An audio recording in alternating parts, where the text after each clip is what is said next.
അസ്സലാമു അലൈക്കും പ്രിയപ്പെട്ട മോമിനിങ്ങളെ, രണ്ട് വാർത്താവിശേഷങ്ങളാണ് നിങ്ങളെ അറിയിക്കാനുള്ളത്. ഒന്ന് വിശ്വസിക്കാൻ പറ്റാത്തതും ഞെട്ടിക്കുന്നതുമായ വാർത്ത, മറ്റൊന്ന് നമുക്കൊക്കെ ഏറെ സന്തോഷം നൽകുന്ന ഒരു വാർത്തയും. ആദ്യം തന്നെ നമുക്ക് കേരളക്കാരെ ആകെ ഞെട്ടിച്ച ആ ഒരു വാർത്ത തന്നെ ഞാൻ പറയാം. കല്യാണം കഴിയാത്ത ഒരു 19 വയസ്സുകാരിയായ പെൺകുട്ടി ആശുപത്രിയിൽ വെച്ച് പ്രസവിച്ച ഉടനെ കുഞ്ഞിനെ ജനലിലൂടെ പുറത്തേക്കെറിഞ്ഞു. വിശ്വസിക്കാൻ പറ്റില്ല. പക്ഷേ വിശ്വസിച്ചേ പറ്റൂ. നമ്മുടെ ദുനിയാവിൽ ഇങ്ങനെയൊക്കെ നടക്കുന്നുണ്ട് പ്രിയപ്പെട്ടവരെ. ഈ ഒരു വാർത്ത കേട്ടിട്ട് നിങ്ങൾ താഴെ കമന്റ് ചെയ്യണം. ഈ ഒരു സംഭവത്തിൽ നിങ്ങൾ ആരെയാണ് കുറ്റപ്പെടുത്തുന്നതെന്ന്? സമൂഹത്തെയോ സാഹചര്യമോ അതോ ആ അമ്മയെയോ? ആരെയാണ് കുറ്റപ്പെടുത്തുന്നത്? നിങ്ങളൊന്ന് താഴെ കമന്റ് ചെയ്യണം.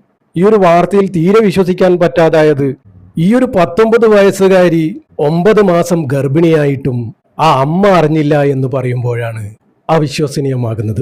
മക്കളുടെ ശരീരത്തിൽ സംഭവിക്കുന്ന ചെറിയ ചെറിയ മാറ്റങ്ങൾ പോലും മാതാവിന് മനസ്സിലാകും അല്ലേ? അപ്പോൾ ഈ മകൾക്ക് 9 മാസം ഗർഭിണിയായിട്ടും അമ്മക്ക് മനസ്സിലായില്ല എന്ന് പറയുമ്പോൾ ഇത് നമുക്ക് വിശ്വസിക്കാനാവില്ല. ഇവിടെയാണ് അത്ഭുതം തോന്നുന്നത്. കേരള മനസാക്ഷിയെ ഒന്നടങ്കം നെടുക്കുന്നതാണ് ഈ ഒരു വാർത്ത.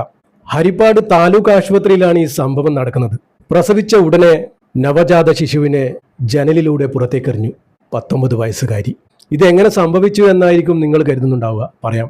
ആലപ്പുഴ ഹരിപ്പാട് താലൂക്ക് ആശുപത്രിയിൽ നിന്നും പുറത്തു വരുന്ന ഈ ഒരു വാർത്ത നിങ്ങൾക്കെന്നല്ല എനിക്കും വിശ്വസിക്കാനായില്ല. ഈ ഒരു 19 വയസ്സുകാരിക്ക് രാത്രി 12 മണിയോടെ അതികഠിനമായ വയറുവേദന അനുഭവപ്പെട്ടു. അങ്ങനെ പിതാവിനെയും സഹോദരനെയും കൂട്ടി ആശുപത്രിയിലെത്തുന്നത്. ആശുപത്രിയിലെത്തിയ ഉടനെ ഡോക്ടർ പരിശോധിച്ചു. ഗർഭിണിയാണോ എന്ന് ചോദിച്ചു. അല്ലെന്നായിരുന്നു മറുപടി. തുടർന്ന് ആശുപത്രിയിലെ ഒബ്സർവേഷൻ വാർഡിൽ ഈ പെൺകുട്ടിയെ പ്രവേശിപ്പിച്ചു. ഈ പെൺകുട്ടി എന്ത് ചെയ്തു?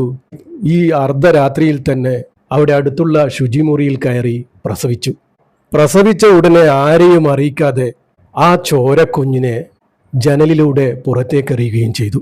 എന്നാൽ ആ രാത്രിയുടെ നിശബ്ദതയിൽ പുറത്തുനിന്നും കേട്ട ചെറിയ കരച്ചിലാണ് ആ കുഞ്ഞിനെ മരണത്തിൽ നിന്നും രക്ഷിച്ചത്.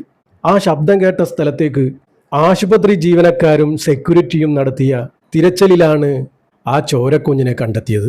ആ കുട്ടി എറിഞ്ഞ സ്ഥലമൊക്കെ വലിയ കല്ലുകളും കമ്പികളും ചില്ലുകളും നിറഞ്ഞ സ്ഥലമാണ്. അതുമാത്രമല്ല, തെരുവ് നായികളുടെ ശല്യമുള്ള ആ ഒരു ഭാഗത്ത് തന്നെയാണ് ഈ കുഞ്ഞ് വീണതും. ഭാഗ്യത്തിന് രക്ഷപ്പെട്ടു. അത്ഭുതം തന്നെയാണ് ആ കുഞ്ഞിന്റെ കാര്യം. കുഞ്ഞിന് ഗുരുതരമായ പരിക്കുകളൊന്നും സംഭവിച്ചില്ല. ഉടനെ തന്നെ ആ കുഞ്ഞിന് പ്രാഥമിക ചികിത്സ നൽകുകയും ശേഷം കുഞ്ഞിനെ വണ്ടാനം മെഡിക്കൽ കോളേജിലെ തീവ്രപരിചരണ വിഭാഗത്തിലേക്ക് മാറ്റി. ആ കുഞ്ഞ് ഇപ്പോൾ സുരക്ഷിതമായിരിക്കുന്നു. എന്നാലും വലിയൊരു ചോദ്യചിഹ്നമായി വന്നിരിക്കുന്നത്, ഈ പെൺകുട്ടി ഗർഭിണിയായെന്ന വിവരം ഒപ്പമുണ്ടായിരുന്ന കുടുംബങ്ങൾക്ക് പോലും അറിയില്ലത്രേ.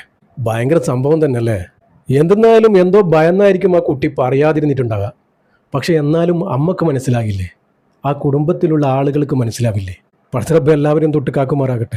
പ്രിയപ്പെട്ടവരെ, ഏറെ സന്തോഷമുള്ള വാർത്ത എനിക്ക് പറയാനുള്ളത്, സാധാരണ നമ്മൾ ഈ ചാനലിൽ കൂടി സന്തോഷമുള്ള വാർത്തകൾ പറയാറ് കുറവാണ്. അതെ, നമ്മുടെ റഹീമിന്റെ കാര്യം തന്നെ. ഫറൂഖ് സ്വദേശിയായ നമ്മുടെ റഹീം, അബ്ദുറഹീം നാട്ടിലേക്ക് വരാൻ പോവുകയാണ്. നമ്മളൊക്കെ അബ്ദുറഹീമിന് വേണ്ടി ആ ഒരു സമയത്ത് വധശിക്ഷ ഒഴിവാക്കുന്നതുമായി ബന്ധപ്പെട്ട് ഒരുപാട് സഹായ അഭ്യർത്ഥനയുമായി ഒരുപാട് ആളുകളുടെ അടുത്തേക്കൊക്കെ പോയതാ. ഒരുപാട് സന്തോഷമുണ്ട്. അബ്ദുറഹീം നാട്ടിലേക്ക് വരാൻ പോവുകയാണ്. ആ നാടും നാട്ടുകാരും ഒരുങ്ങി നിൽക്കുകയാണ്. ഇനി വേണ്ടത് നമ്മുടെ ഓരോരുത്തരുടെയും ദുആയാണ്.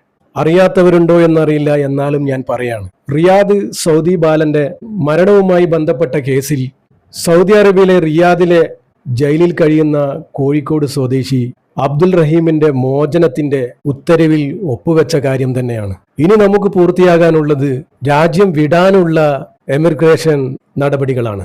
എക്സിറ്റ് വിസയും ലഭിച്ചതായി നിയമസഹായ സമിതി വ്യക്തമാക്കിയിട്ടുണ്ട്. ഇത് തന്നെയാണ് ഏറ്റവും വലിയ ആശ്വാസമുള്ള വാർത്ത. ഒരുപാട് കാലമായി നാളെ വരും എന്ന് പറഞ്ഞ് ഒരുപാട് നമ്മൾ കേൾക്കാൻ തുടങ്ങിയിട്ട്. പക്ഷേ ഇത് തീർച്ച.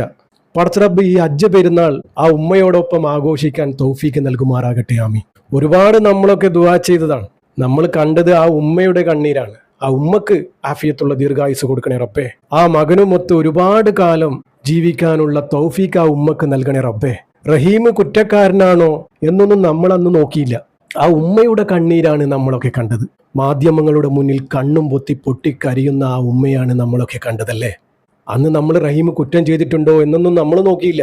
ആ ഉമ്മക്ക് വേണ്ടിയാണ് നമ്മളൊക്കെ കൈകോർത്തത്. മാഷാ അല്ലാഹ്, അൽഹംദുലില്ലാഹ്. പടച്ച റബ്ബിനോട് എത്ര നന്ദി പറഞ്ഞാലും മതിയാവില്ല. ഇൻഷാ അല്ലാഹ് ഈ ഒരു ബലിപെരുന്നാളിന് തന്നെ റഹീം നാട്ടിലെത്തുമെന്ന് തന്നെയാണ് നമ്മൾ വിശ്വസിക്കുന്നത്. നാട്ടിലെത്താൻ നിമിഷങ്ങളെ വേണ്ടൂ. റബ്ബ് വിചാരിച്ചാൽ നടക്കാത്തതൊന്നുമില്ല. ഇൻഷാ അല്ലാഹ് എല്ലാവരും ദുആ ചെയ്യുക. ദുആ വസിയത്തോടെ അസ്സലാമു അലൈക്കും വറഹ്മത്തുള്ളാഹി.